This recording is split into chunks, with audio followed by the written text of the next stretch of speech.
Excellent. Good morning, team. Welcome to the Standard Podcast, where we raise the bar, rebuild the culture, and call out the lies or misconceptions that nobody else will. This isn't motivation. This is a movement. I'm Thomas Sarles, alongside my co-host, Erin Sarles, co-founder and CEO of Blueprint to Blue Chip. And today we're sitting down with Brian Sackinsky, a strategic growth and partnership executive, former professional baseball player, and youth sports advocate who has spent more than 25 years helping build experiences that impact young athletes beyond the game. Brian is a former pitcher for the Baltimore Orioles organization and Stanford University baseball alum. Most recently, he has served as vice president of baseball division at U.S. sports camps, leading baseball, softball, and football growth initiatives, partnerships, and camp experiences nationwide. Brian is passionate about using sports to teach leadership, resilience, discipline, and a growth mindset. Today, he speaks and writes about youth sports culture, parenting young athletes, and the importance of process over outcome in sports and in life. His mission, raising the standard for athletes, parents, coaches, and leaders alike. We're diving into the truth behind what it really takes to build identity, discipline, and legacy in sports and in life. Let's get into it. Brian, Erin, and I are super excited to have you join us. Thank you so much for carving out time in your day. Yeah, thank you very much, Thomas. And wow, appreciate the kind words and the kind introduction. I love what you, Thomas, you and Erin are doing, and super excited to have a good chat this morning around sort of raising the standard and what I believe sports should be, which is teaching life lessons through the lens of whatever sport you're playing. And so excited to sit with you all today. So thanks for what you're doing. I love it. Thank you. We're excited to learn about your insight and your experience. So you're a former professional baseball player, a Stanford alum, and someone who's spent more than 25 years building youth sports experiences. What does raising the standard mean to you, both as someone who has competed at the highest level and as someone who has spent a career serving young athletes? Yeah, a great question. I feel like to me, when you ask that question, I feel like it means focusing and shifting the focus more from performance to development. I coach the kids. I'm the freshman baseball coach currently, and I coach them around embracing the long game versus the short game. So embracing outcomes versus results. I think there's this huge trend, and we have social media, and there's a lot of good things in terms of what social media brings, but there's this trend of chasing results. And I like to embrace and figure out raising the standard is loving the process. And I believe loving that process and the life lessons you learn.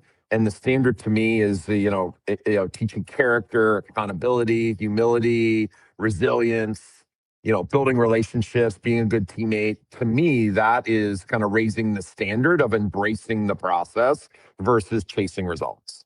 No question. One of the things Erin and I constantly talk about with young athletes and families as well as coaches, you have to embrace the process, right?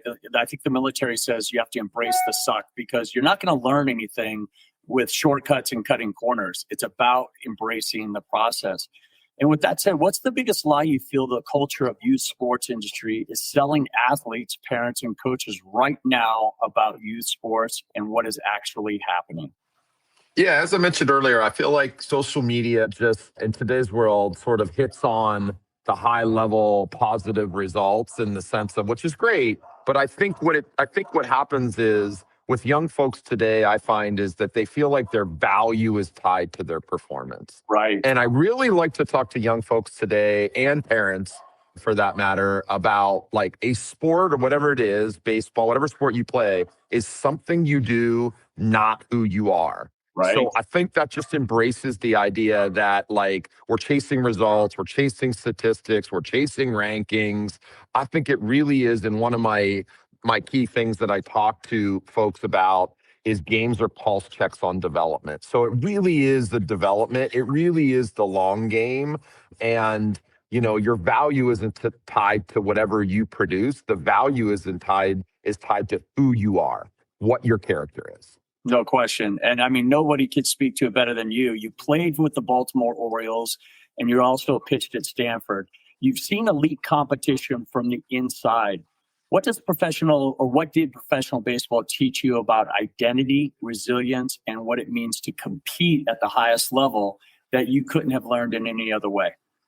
I think it's just taught me a lot about the things, but I'm realizing now, like I'm realizing more in after of what it means. Like I went back 2 or 3 weeks ago, we at to Stanford and they honored the 1990 team, which was the winningest, team in the history of Stanford. We were 59-12, and it was great to reconnect with teammates. So what it really has taught me is sports is really about relationships and teammates. My best friends today are my former baseball teammates at Stanford. Right. And so when I look back on that, we chase so much about like whether we're going to play on the varsity team or whether we're going to go play in college or whether we're going to go play professionally.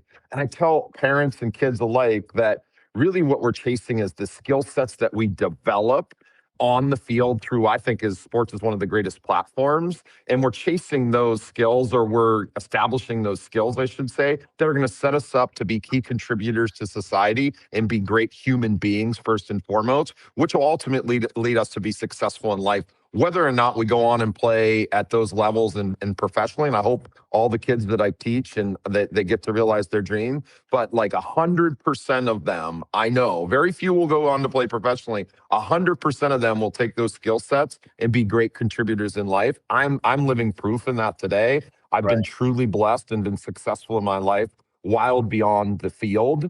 And man, it is such a great feeling and such a blessing to be able to coach kids. I'm a father of 5, so I get to coach them, and I'm really the life coach for my kids as a parent. And I think that's probably the most important job that I will ever have.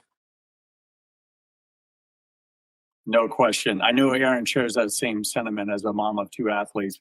And one of the things that we talk about with the athletes, and I know you'll attest to this, is that one of the things I tell the athletes, when you go away to play, if you're lucky enough to play at college, whether that's D1, D2, or fill in the blanks, I talk to them about getting involved with the athletics as well as the Greek system. A lot of people think of Animal House, and I said, no. I have learned more in the locker room and in a fraternity house than I ever did in a classroom. When I'm in an interview, when I'm talking to coaches, they never say, tell me about, Econ 101. What did you think about it was always about the locker room. It was always about Greek life and so forth. And it doesn't even have to be Greek life. It could just be getting involved and getting out of your phone. With that one, I'm going to turn it over to Erin. Segment 2, identity and mission. Erin, it's all yours. Awesome. Brian, so excited to have you here with us. So I get to kind of dive in more to who you are. And I would love for you to share with the audience. I mean, obviously, Thomas shared all your beautiful accolades, all the things you've accomplished. Yeah. But beyond all those titles, beyond everything that he described, who is Brian and what really defines you? Yeah, that's a great question. I'm glad you asked that, because for many folks who don't know me as Brian, the baseball guy.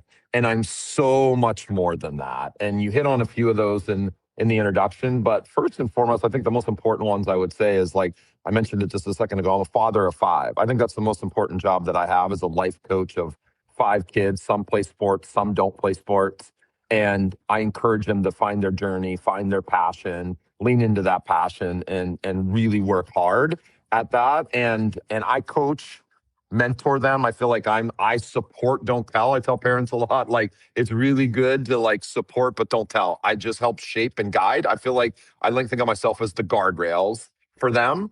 And I really genuinely care about like seeing people grow and develop through like what is cool about coaching beyond just parenting is I really get to see them grow. And I've been coaching some kids since they're 9, and I just coached them this year on the freshman team. And to see their growth as like good, solid young men, going from boys to like young men, and being part and being blessed to be part along that journey, that's what gives me a sense of purpose and mission every single day. I love that I'm in a position to share my experiences and give back. And like live, like I'm really pivoting to like a sort of a life of servitude, to share those, only to sort of provide some examples with folks that might get them to think a little differently, might get the boys to sort of say, oh, wow, he played at this level, he simplified this, and so maybe I'm overthinking it. So I love that I get to play. For me, that's super important to me, is to sort of be alongside the journey, supporting young folks and parents kind of in the journey through the lens of sports. I love that. I love that so much. I think being in service should be all of our calling. Yeah. And sometimes it's hard to get to that space sometimes. And so with that, we talk a lot about building legacy, what's it that you leave behind? So not only, you just spoke, I think, about the legacy you're building. How do you teach that to your kids or young athletes so that they start to understand the impact that they're designed to have? Yeah, like first and foremost, I want my legacy to be the impact I've had on folks and in general. Again, both parents and young folks, because I think the education with parents who are the life coaches and there's no playbook on a parent starts there to help their young athletes develop and sort of understand that life is a journey and it is certainly a long game. And so I really want to be known for someone who's helped, provided some insight, and helped parents and young folks in an environment today where I feel like the pressure continues to ratchet up to help them find joy in the process. That is ultimately what I would love my legacy to be, is like, wow, I worked with Brian and really he helped me find joy. Like for me, what gets me excited, I affectionately say I'm in the skills and smiles business. When I can teach somebody some skills and see smiles and raise their level of, development while having a ton of fun. And I love that. I love being part of that. I love that. I like the fun part. I like the smiles. We need a lot more of that because sports is fun. It should be fun. And this kind of dovetails into my next question. And you were just speaking to this about process over outcome.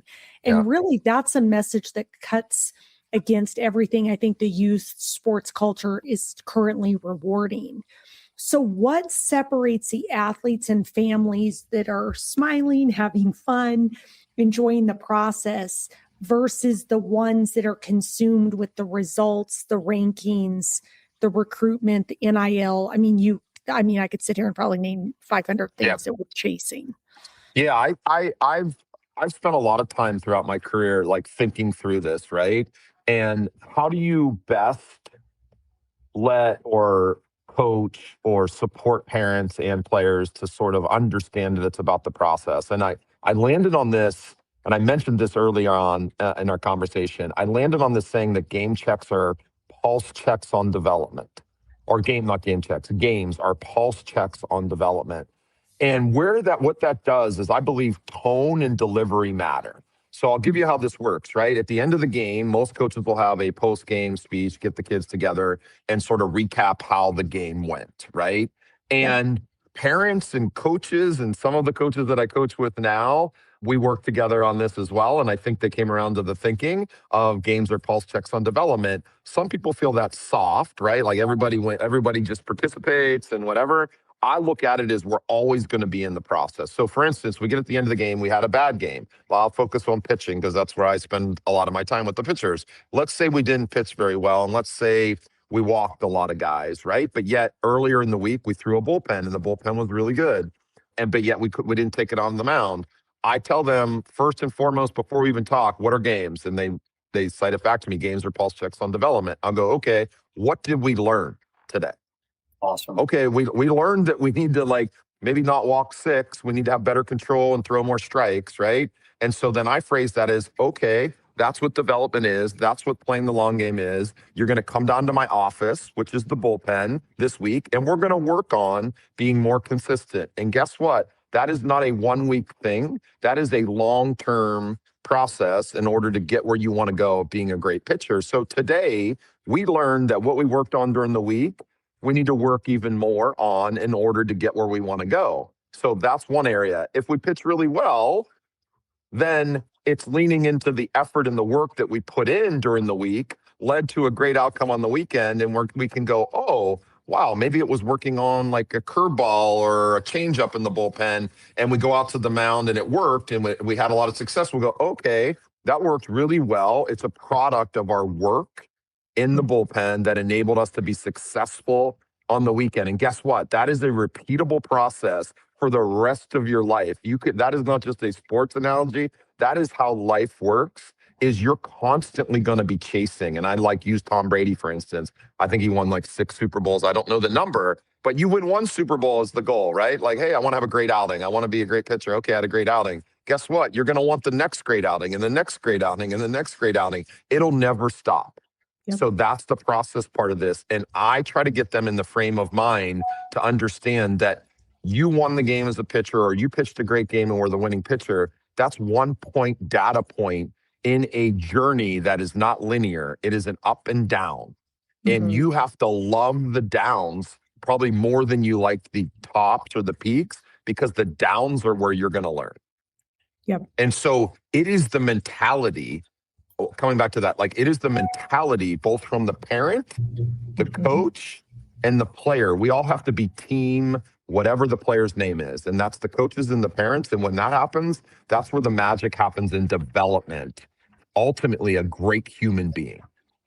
Yeah. I mean, you said it so well. It's about the development of a great human being, not becoming a great baseball player or a great football player, or you name the sport. It's about making them an incredible human being. Mm-hmm. So with that, what's one truth you wish every athlete, parent, and coach understood about the youth sports culture that most people are not willing to say out loud? I would say the one truth that people would understand is stop worrying so much about like trying to prove. Like this was me, and like when you get to like my age, you start to go, oh my gosh, life is about, you're always trying to prove. And then I'm in a point now, and it's really about sharing and building relationships, and like stop trying to chase it. Like it's about working together in terms of a journey we're all on and developing and having more joy. At the end of the day is having more joy, because when we try to prove, for instance, if players are trying to prove I'm a really good hitter, so I got to have a batting average of whatever it is, and then they struggle, they're like, oh, I got to prove, so I got to go 4 for 4 today, and I got to pitch a shutout today. And that's just way too much pressure on yourselves. Is like, stop trying to prove that like you're a good player, and understand that becoming a good player is a long journey. And so that's the thing I would say is the advice that I would give to other folks, including maybe a young Brian, would be that exactly, which is like, it's great, but stop trying to prove everybody. Like you only have to look in the mirror and prove to yourself. Don't listen to other people, what they expect of you. Listen to yourself. And if you can prove to yourself, and I always say this all the time in my job, off the field, as well as on the field with the kids, is if you can lay your head on the pillow at night and say, I gave everything I had today, even if it didn't work out, then you've done a good job. You will have a good night rest. I love that. I love that. With that, I'm going to turn it back over to Thomas. Awesome. Thanks, Erin. Brian, let's get into youth sports culture, parents in the process.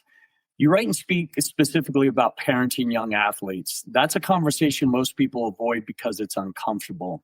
What do parents most need to hear that nobody is telling them? And why is this a parent piece so critical? Why is the parent piece so critical to whether a young athlete actually grows through sports?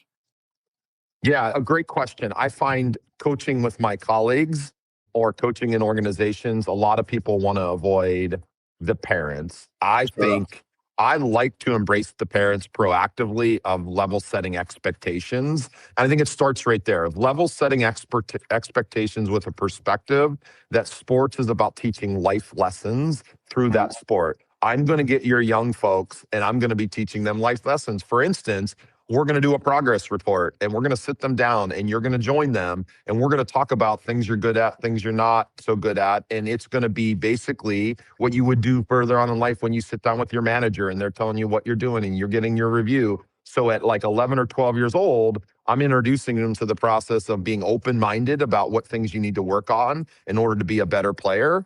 And ultimately the things you're doing well that we need to continue to do well and lean into. And that's an example of like just embracing, again, I get back and I know I've repeated this many times. Parents are so fixated on like, my kids rank this and my kids rank that. And we are chasing, I say this so many times, what are we chasing? Just like this, like, what are we chasing? And I say that with all due respect is like, we should have perspective around ultimately most of our sons and daughters will not be playing professional sports. Go look at the numbers. I don't need to recite the percentages and whatever. They're very low. But 100% of them, if we if we shine joy on the process and we support them through the challenges and they learn resiliency and adversity and build great friendships, they will be set up in life because 100% of them will take those skill sets onto life and be key contributors to society. And that's the perspective that I would share and continue to share with parents and super passionate about, because parents get out, like what I find what happens with parents is we're a parent. We want to protect, we want to guide, we want to fix. And really the secret to that is like, we need to get out of the way, let them fail, let them learn, pick them up. It's okay to cry. It's okay to cry with them, but support them through that failure, because that's where the greatest learning is going to happen. And that's counterintuitive to the DNA of a parent who doesn't want to see their kids be sad or fail. That is the greatest thing, I guess, that I've learned is like failure is feedback. And the more you embrace feedback and learn from that feedback, the greater you're going to be, the more successful you'll be. Agreed. Process over outcome is easy to say. It's challenging to execute, especially in college recruitment, scholarships, and playing time are on the line. How do you help athletes and families stay committed to the process when the pressure to chase outcome is coming from every direction? Yeah, like I'll share. I got some like cool isms that I say that I talk about a lot. Like one of my favorite is Mike Tomlin, for the former coach of the Steelers. He said, it's not what you're capable of, it's what you're willing to do. So I think that sort of speaks for itself of like, there's a lot of people that are talented. It's what you're willing to do. I just listened to something this morning that basically talked about Kobe Bryant. It was the former longtime director of business operations for the LA Lakers.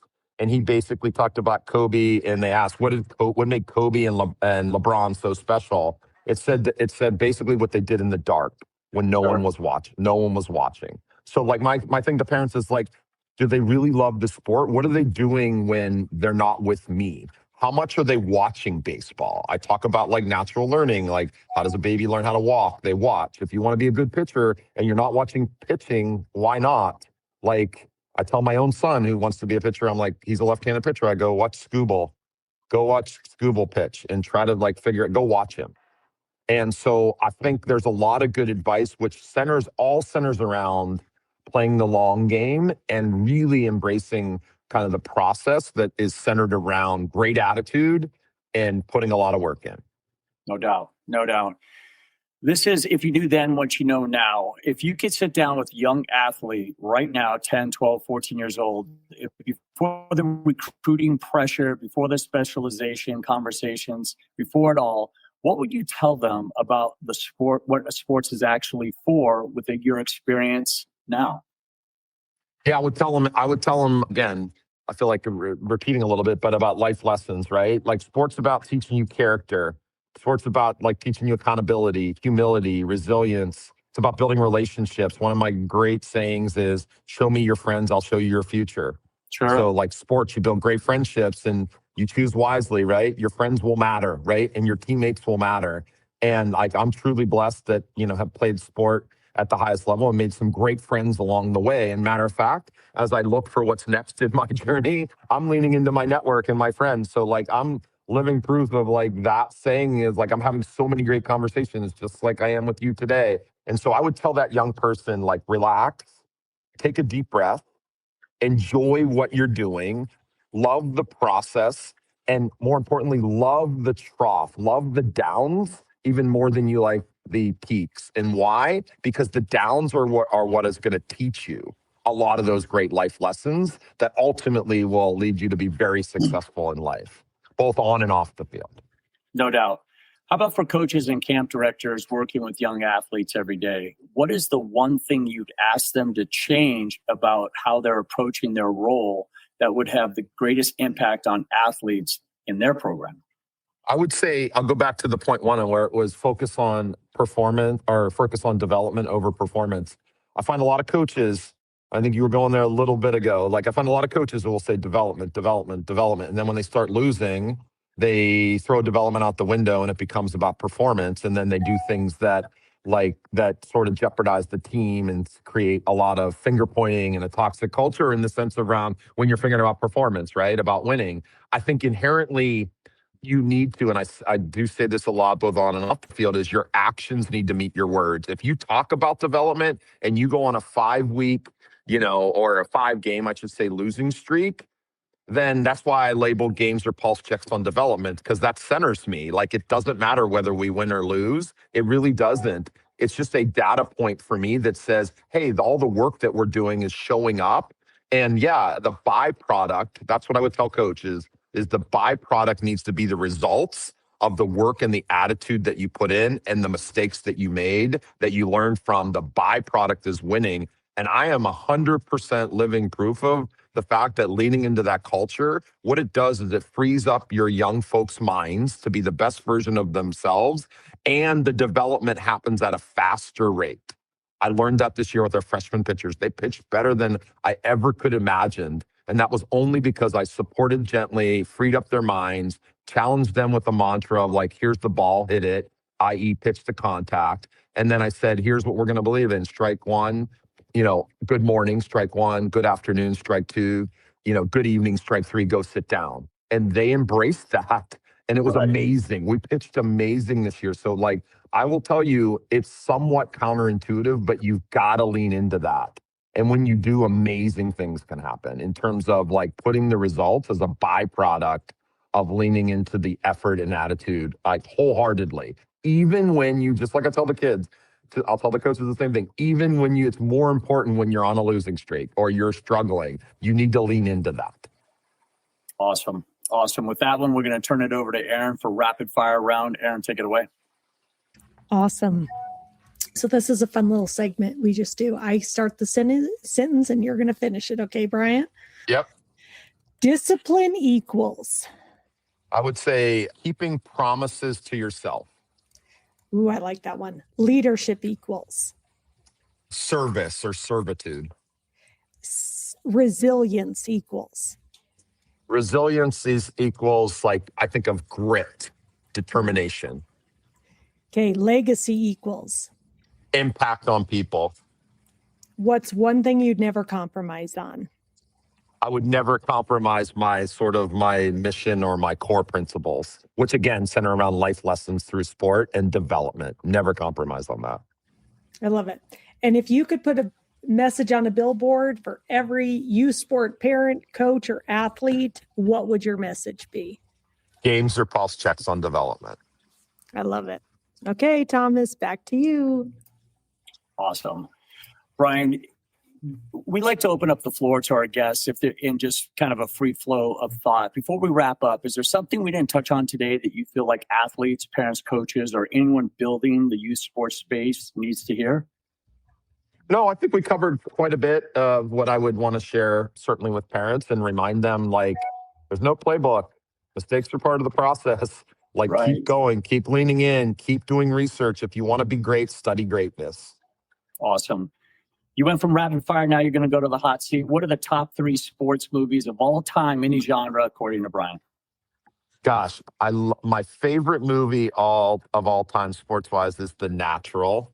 Totally. I love, second one I would say is Bull Durham, only because, first of all, Bull Durham, I pitched at that field. I did give up a home run and the Bulls snorted and all that. But that was, including playing in the major leagues, playing in that field was probably the greatest sort of essence, as I say, of baseball, or one of the greatest that I've ever been around. Next to probably, I didn't pitch, but attended games when the Red Sox won the World Series at Fenway. What an amazing, this reeks of baseball, right? So awesome. Bull Durham is a great movie.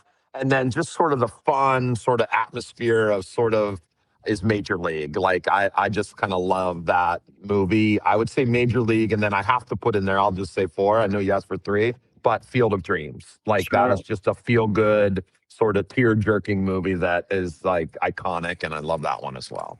Oh, yeah. Awesome. I'm surprised. All baseball, first of all, no surprise with you.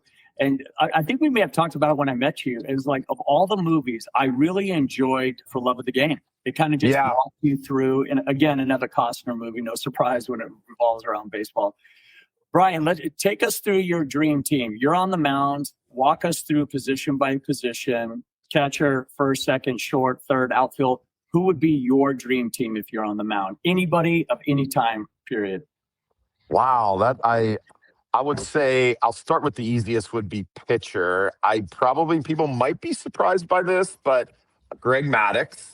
I Okay. like Greg Maddux, which will give a little insight to my background, which is I love control and sort of like movement and cerebral. The more I listen to that guy, like I listen to stuff he talks about after the fact, he was very much a thinking man's pitcher. So I really like him. And then I would like a close second there would be Nolan Ryan, which was just an overpowering sort of here it is, here's the ball, you can't hit it. So Right. I love Nolan Ryan growing up.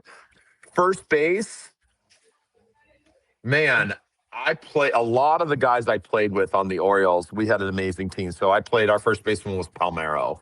And Okay. so Yeah. Palmeiro was really, really good. Also liked Mark McGuire. So, and then I think he played first. Now, gosh, you're really stretching my memory, but I'm pretty sure he did was Willie Stargell. Like that's who I grew up emulating is the windmill swing and stuff like that. So Willie Stargell would have to be up there as well. And then second base, I played with Roberto Alomar. I'd never seen anybody better. Fun fact, when I pitched in a spring training game, I was in trouble a little bit. And like I just made, this was like maybe my first time pitching with the big league team. Threw a pitch. I was like, oh my God, there's another hit. Turned around. He's diving. And as he's diving, he catches the ball in same motion, flips it up to Cal, and they turn a double play. So I went from like, oh man, we're probably going to have a couple of guys on with nobody out to 2 outs. So like I will never forget that. It was just amazing. And he's a Hall of Famer. And then shortstop, I'd have to go with Cal. He was a former teammate, and Cal was just a great human being and awesome player. And it's, obviously well documented to be an Iron Man and tough and playing a long time. So I thought that was awesome. And then third base, wow, I'd have to go like Brooks Robinson. Sure. Yeah, probably Brooks Robinson is really good. Catcher would be Johnny Bench. Like I think Johnny Bench is really, really good. I probably would go with him. Or third baseman is popping in because I'm going back to my childhood. Mike Schmidt was pretty darn good. I grew up, he used to kill us. I was a Pirate fan because I grew up in Pittsburgh, but Mike Schmidt was amazing, right? He was awesome. And then I think it was, I'm trying to remember where he played left field. Sometimes he played centers, Barry Bonds. Like I'd have to put Barry Bonds as an outfielder for sure. And who else? I feel like DH / whatever. I have to put Ohtani in there. The guy's amazing. Like I'd have to put. I mean, he'll probably evolve into he's one of my favorite guys to watch, right? Just in general. So he's in there in general. I know he's not an outfielder, but I'd have to put Ohtani in there somewhere for sure. Center fielder. I played with Brady Anderson. Like he was pretty cool, but like I'm just going back from like guys that I played with. I don't know that I'd put him in that same realm, but yeah, he's one of my favorite players. This is interesting. I've never been asked position by position. And then another outfielder, it'd have to be, gosh, I used to love Dave Parker too. Like I'm really showing my roots with like the Pirates, like in the 70s. Yep. I feel like they haven't been good since probably the late 70s, 80s. They've been a struggle, although they got a great young team now. But the 70s, they were amazing. Like I grew up in We Are Family, so I know all the like those pitchers and players. So Dave Parker wasn't too bad of a player as well. Wow, that is an awesome who's who. Just to be on the mound with Alomar and Cal Ripken. I mean, that was the first time I saw a shortstop that was over 6 foot. I was like, where is this going? But man, that guy just controlled the infield. Brian, where can people find you? Whether it's a email address or your social media handles or a website, where can people reach out and find you? I think the best place to find me would be LinkedIn, and I would encourage people to follow me there. I do a lot of like posting and try to do some engagement with my network, specifically talking about youth sports. So LinkedIn is the best place. And then my personal email, just Brian Sackinsky, Brian Sackinsky, SACKINSKY @gmail.com. Awesome. Brian, thank you for showing us what 25 years of genuine investment in young athletes actually look like, and for being willing to say the things youth sports cultures don't always want to hear. Team, if this conversation hit you, do 2 things for us. 1, share this episode with someone who needs to hear it, a parent who's too wrapped up in the outcomes, a coach who has forgotten what the job is really for, or a youth athlete trying to figure out what they're doing beyond the sport. And 2, connect with Brian on LinkedIn.